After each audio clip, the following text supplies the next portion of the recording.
적성을 갖추지 못하게 되면 그 사회는 쇠퇴하기 시작하고 마침내 붕괴에 이릅니다. 그러므로 여러분 스스로 의식 있는 시민이 되어주기 바랍니다. 기업을 경영하더라도 돈만 추구하는 것이 아니라 사회 질서를 지키며 자신의 수익을 세상을 위해 쓰는 기업인이 되면 좋겠습니다.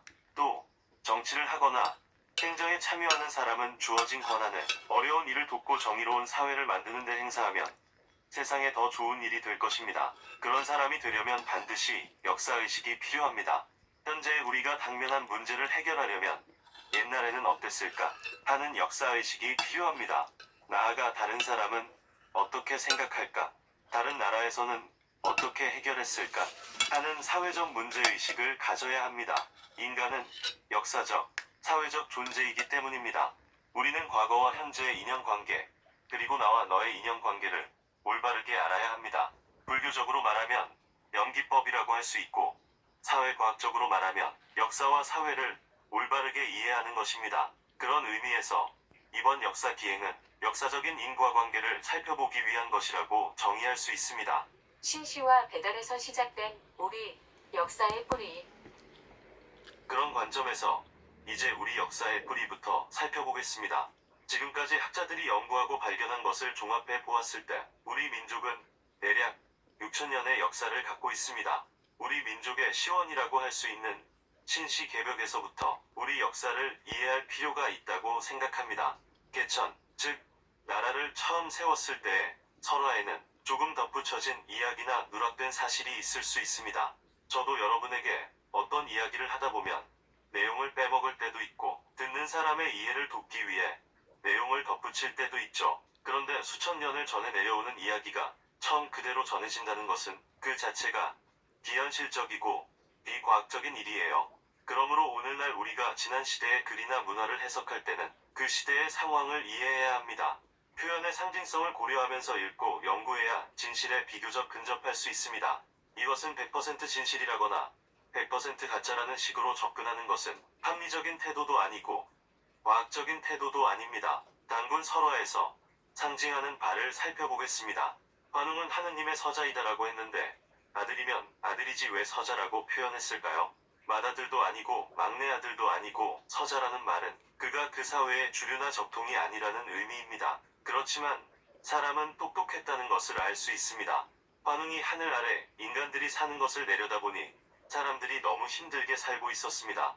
그래서 제가 인간 세계에 내려가 그들을 이롭게 하고 싶습니다. 하고 뜻을 밝히자 아버지인 하느님이 허락을 해주었습니다. 그래서 환웅은 3,000명의 무리를 이끌고 내려왔다고 합니다. 6,000년 전 고대의 3,000명이라는 것은 매우 큰 규모입니다. 고주몽이 도망 나올 때도 오이, 마리, 혁보 등 겨우 3명 데리고 나왔잖아요. 그에 비해 환웅은 6,000년 전에 벌써 3,000명의 무리를 데리고 왔다고 합니다. 그리고 도망을 나온 것이 아니라 허락을 얻어서 온 것입니다. 그는 토착 세력과 결합하여 나라를 세웠습니다. 여기서 하느님이라는 표현은 상징적인 언어라고 보입니다. 당시 동북아 문명보다 훨씬 앞선 어떤 문명의 집단을 이름하여 한나라 또는 황국이라고 불렀다는 것이지요. 이때의 한이라는 나라 이름은 지금 우리가 쓰고 있는 한입니다. 한은 순우리말이에요. 그것을 한문으로 옮기다 보니 한으로 옮기기도 하고 환으로 옮기기도 한 것입니다. 한문이라는 남의 나라 글로 쓰다 보니 발음에 따라서 표기가 이렇게도 되고 저렇게도 되는 것입니다. 그렇다면 한이 순우리말에서 무슨 뜻일까요? 크다는 뜻이에요. 한편 한이라는 순우리말을 환인이라고 할 때 환으로 읽으면 환하다, 같다는 뜻입니다. 그러므로 한은 크다의 의미도 있고 약간 표현을 바꾸면 같다의 의미도 가지고 있습니다. 그런 나라의 문명에서 한 무리가 빠져나와 이곳으로 이주해왔다는 이야기로 볼 수 있는 것입니다. 환웅과 그의 무리가 이주한 이야기를 살펴보면 집단으로 이동했다, 상대적으로 앞선 문명에서 새로운 미개척 지역으로 이동했다라는 특징을 볼 수 있습니다. 미개척지로 이주하면 대부분 현지인들을 지배하고 착취하는 게 인류 역사에 주로 나타나는 일이지요. 그런데 이 집단은 상대적으로 앞선 문명을 가지고 새로운 지역으로 가서 그곳 사람들에게 문명을 전하고 그들의 삶을 더 나아지게 하려고 갔다고 합니다. 물론 이 부분은 실제 역사적 사실이라기보다는 후대에 형성된 이상화된 서술일 가능성도 생각해야 합니다. 제가 보기에도 거의 부처님이나 보살의 수준에 가까운 이야기예요. 현실의 세속적인 이주 집단의 모습과는 상당한 차이가 있습니다. 그들의 건국 이념은 충분히 종교로도 성립할 수 있는 형태를 가지고 있습니다. 첫 번째가 홍익인간이고 두 번째가 제세의화입니다. 기독교의 주기도문에도 뜻이 하늘에서와 같이 땅에서도 이루어지게 하소서라는 내용이 있지요. 하늘의 이치와 이상을 이 세상에 실현하겠다는 생각이라고 볼 수 있습니다.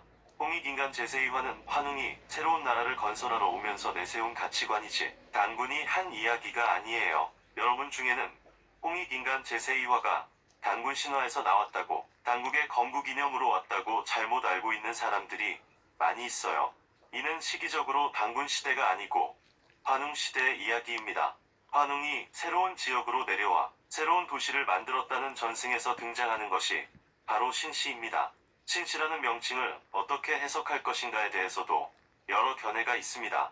신의 도시라는 의미로 해석하기도 하고 새로운 도시라는 의미로 이해하기도 합니다. 오늘날에는 일반적으로 신시라는 명칭으로 전해지고 있습니다.